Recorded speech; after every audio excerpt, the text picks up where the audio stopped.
KTN 오늘의 주인했습니다. 지난해 1월 6일 발생한 의회 난입 사태 진상 규명을 위한 청문회가 진행 중인 가운데 트럼프 전 대통령이 사건 당시 의사당으로 향하기 위해 대통령 전용차 운전대를 뺏으려 했다는 증언이 나왔습니다. 바이든 대통령이 유럽 내 주둔하고 있는 미군 병력 규모를 대폭 증강하겠다는 뜻을 밝혔습니다. 핀란드와 스웨덴이 북대서양 조약기구 나토 가입 절차에 들어갔습니다. 사임당 소사이어티와 애틀랜타 한인회는 업무 협약을 맺고 향후 활동에 협력을 다짐했습니다. 이상 오늘의 주요 소식 잠시 후 전해드립니다. 지난해 1월 6일 발생한 의회 난입 사태 진상 규명을 위한 청문회가 진행 중인 가운데 트럼프 전 대통령이 사건 당시 의사당으로 향하기 위해 대통령 전용차 운전대를 뺏으려 했다는 증언이 나왔습니다. 이번 청문회 소식을 김상은 기자가 정리했습니다. 도널드 트럼프 전 대통령 지지자들이 지난해 1월 6일 의회에 난입했던 사태와 관련해 조사가 진행되고 있습니다. 특별위원회는 5차에서 마무리가 될 거라고 예상했던 공개청문회를 급작스럽게 6차까지 열어 백악관 관계자들을 직접 증인으로 내세웠습니다. 당시 백악관 비서실장이었던 마크 메도스의 보좌관을 지낸 캐시디 허친스는 28일 공개 증언을 통해 당시 트럼프 전 대통령이 지지자들에게 의사당으로 진격하라고 요구한 뒤 자신도 전용차를 직접 몰고 가려고 했다고 증언했습니다.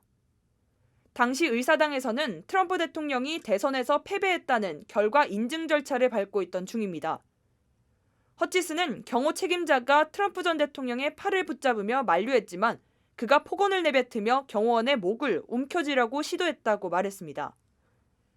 그러면서 트럼프 전 대통령이 당시 지지자들이 무장했을 가능성을 미리 알고 있었다고 주장하기도 했습니다. 하지만 이번 청문회 이후 비밀 경호국이 성명을 내 당시 트럼프 전 대통령이 신체적 공격을 하지도 않았을 뿐만 아니라 운전대를 직접 붙잡으려고 한 적도 없다고 반대 의견을 내기도 했습니다. 그러면서 비밀 경호국이 특별위원회와 긴밀하게 협력하겠다는 뜻도 보였습니다. 한편 대다수의 언론에서는 허치슨의 이번 증언이 대형 폭로라고 평가했습니다. 그동안 의회 조사 결과는 언론을 통해 다소 보도돼 왔지만 당시의 백악관 관계자가 직접 공개 증언을 한 것은 이번이 처음입니다. KTN 뉴스 김상은입니다. 바이든 대통령이 유럽 내 주둔하고 있는 미군 병력 규모를 대폭 증강하겠다는 뜻을 밝혔습니다. 바이든 대통령은 스페인 마드리드에서 열리고 있는 북대서양 조약기구 나토 정상회의에서 옌스 스톨덴베르그 나토 사무총장을 만나 미 육군 5군단 사령부를 폴란드에 영구 설치하겠다고 밝혔습니다. 미 5군단은 유럽 지역을 담당하는 육군의 부대 편제로 폴란드 포즈난에 전방사령부를 두고 병력을 순환 배치해 왔습니다. 이를 미국 내 병력을 포함해 모두 폴란드로 전진 배치하고 순환 없이 계속 주둔하게 함으로써 폴란드와 발트 3국 등 나토 동부 지역의 방어를 강화하겠다는 것으로 해석되고 있습니다.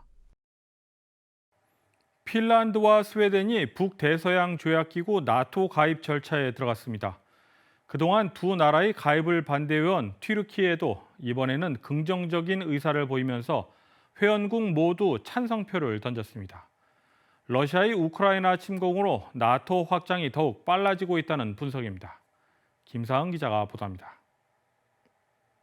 북대서양 조약기구 나토 가입 국가는 이제 총 32개국이 됐습니다. 나토 30개 회원국 정상들이 70여 년간 군사적 비동맹주의 정책에 따라 북유럽 중립국 노선을 지켜온 핀란드와 스웨덴을 받아들이기로 했습니다. 핀란드와 스웨덴은 지난달 18일 동시에 나토 가입 신청서를 제출했습니다. 두 국가가 그동안 중립국 지위를 유지해왔지만 최근 러시아의 우크라이나 침공으로 양국 국민 모두 친서방으로 급격히 돌아섰습니다. 나토도 29일 스페인 마드리드에서 이틀 일정으로 개막한 정상회의에서 러시아를 직접적인 위협으로 명시한 지침서를 내놨습니다. 이번 문서에서 처음으로 중국에 관해서도 언급했습니다. 나토는 중국의 명시적인 야망과 강압적인 정책이 나토의 이익과 안보, 가치에 도전하고 있다고 명시했습니다. 또한 중국과 러시아의 전략적 동맹 관계가 깊어지고 있으며 규칙에 기반을 둔 국제 질서에 해가 되고 있다고 지적하기도 했습니다. 조 바이든 대통령도 이날 회의에서 유럽의 달라진 안보 환경에 대응하고 우리의 집단 안보를 강화하기 위해 미국의 전략적 태세를 강화하겠다고 강조했습니다. 이어서 영국과 스페인, 폴란드 등에서도 군사력 증강을 하겠다고 계획을 발표했습니다. 그동안 핀란드와 스웨덴이 자국 분리 독립 세력인 쿠르드 노동자당과 우호적인 관계를 유지해온다는 이유로 나토 가입을 유일하게 반대해온 튀르키예도 나토 정상회의를 하루 앞두고 가입을 지지했습니다. 러시아가 나토의 동진이 자국의 위협이 된다며 우크라이나를 침공하면서 오히려 나토의 협력이 단단해졌다는 평가가 나오고 있습니다. 나토는 러시아의 우크라이나 침공이 끔찍한 잔혹행위라고 규정하면서 이번 성명에서 핀란드와 스웨덴의 가입으로 더욱 단단한 협력을 약속했습니다. KTN 뉴스 김상은입니다. 연방통신위원회 FCC의 브랜던 카 위원이 애플과 구글의 앱스토어에서 동영상 공유 어플리케이션 틱톡을 삭제한다고 주장했습니다. 카 위원은 틱톡이 수집하는 사용자 정보가 중국 정부에 유출될 수 있다는 우려와 함께 퇴출을 요구하는 서한을 애플과 구글에 보낸 것입니다. 카 위원의 이번 서한은 과거 트럼프 행정부 시절에 제기된 틱톡 퇴출론과 일맥상통한다는 평가입니다. 당시 트럼프 행정부는 틱톡이 수집하는 사용자의 네트워크와 위치, 인터넷 검색 정보 데이터가 중국 공산당에 넘겨질 가능성을 제기한 바 있습니다. 한편 연방통신위원회 FCC와 틱톡은 카 위원의 서한에 대해 별다른 입장을 내놓지 않고 있습니다. 2024년 대통령 선거에 힐러리 클린턴 전 국무장관의 이름이 차기 민주당 대선 후보로 거명되고 있습니다. 보수 논객으로 알려진 존 앨리스는 차기 대선에 조 바이든 대통령이 출마하기에 나이가 너무 많다며 민주당 후보군이 지지부진한 점을 들고 클린턴 전 장관만이 적임자라고 주장했습니다. 민주진영의 전문가 후안 윌리엄스 역시 더 힐 기고문을 통해 클린턴 전 장관이 오는 11월 중간선거 현장에서 주요 인물이 될 것이라고 전망했습니다. 힐러리 클린턴 전 장관이 대선 후보로 소환될지 그리고 그 제안을 받아들일지 관심이 쏠리고 있습니다. 민주당 진영과 보수 진영에서 힐러리 클린턴 전 장관을 자꾸 거론하는 배경에는 조 바이든 대통령의 낮은 지지율이 이유라는 분석입니다. 한편 바이든 대통령은 최근 재선 출마 의지를 거듭해서 나타내고 있습니다. 따라서 클린턴 전 장관이 바이든 대통령을 상대로 민주당 대선 후보로 출마할 가능성은 현실적으로 매우 낮다는 분석입니다. 사임당 소사이어티와 애틀랜타 한인회는 28일 기자회견을 열고 두 단체 간 업무 협약을 맺고 향후 활동에 협력을 다짐했습니다.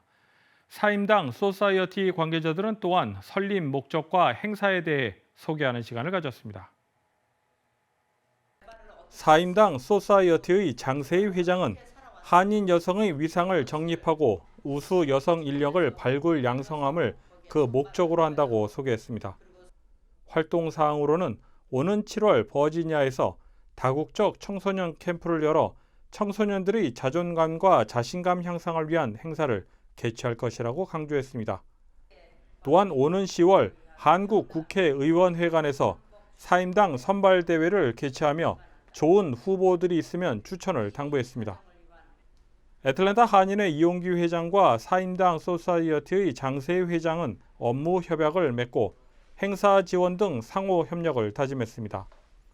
한편 이날 기자회견에는 이경철 이사장과 정홍래 수석부회장, 김은숙 부회장과 정정자 사무총장 등이 동석했습니다. KTN 뉴스 스티븐입니다.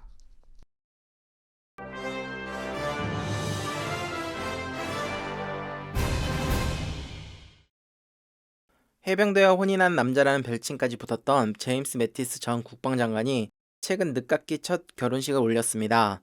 미 해병대 사성장군 출신인 매티스 전 장관은 70년 넘게 독신 생활을 해오다 72세의 나이로 크리스티나 로버슨이 미 퍼시픽 노스웨스트 국립연구소 국장을 신부로 맞아 지난 주말 결혼식을 올린 것입니다.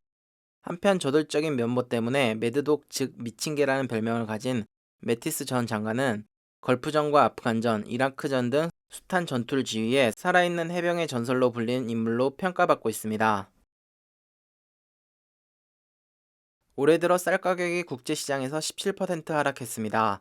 같은 기간 밀과 옥수수 가격이 각각 37%와 27% 급등한 것과 비교한다면 대조를 보이고 있는 것입니다. 쌀 가격 하락 원인은 공급이 풍부해졌기 때문이라는 분석입니다. 쌀의 주요 수출국인 중국과 인도, 방글라데시와 인도네시아 그리고 베트남과 태국 등은 지난해 5억 2,100만 톤이라는 기록적인 쌀 수확량을 나타냈습니다. 한편 쌀의 풍작이 세계 식량난에 다소 해소가 될 것이라는 분석과 함께 각국의 식습관 때문에 세계 식량난 해소에 별 도움이 되지 못한다는 분석이 엇갈리고 있습니다.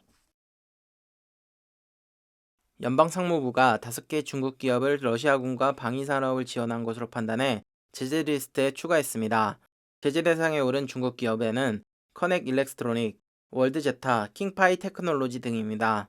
연방상무부는 해당 기업들이 지난 2월 24일 러시아의 우크라이나 침공 이전까지 러시아 내 관심 기업들에 물품을 공급했고 이후에도 제재 대상인 러시아 기업들과 협력을 이어왔다고 주장했습니다. 이번 조치에 따라 해당 기업과 거래를 하려는 미국 기업들은 사전에 연방상무부의 허가를 받아야 합니다. 유튜브 채널 KTN 뉴스룸을 구독하시면 더 많은 내용의 KTN 뉴스를 다시 보실 수 있습니다. 여러분들의 많은 관심과 구독 바랍니다. 이상으로 KTN 뉴스를 모두 마칩니다. 시청해주신 여러분 고맙습니다.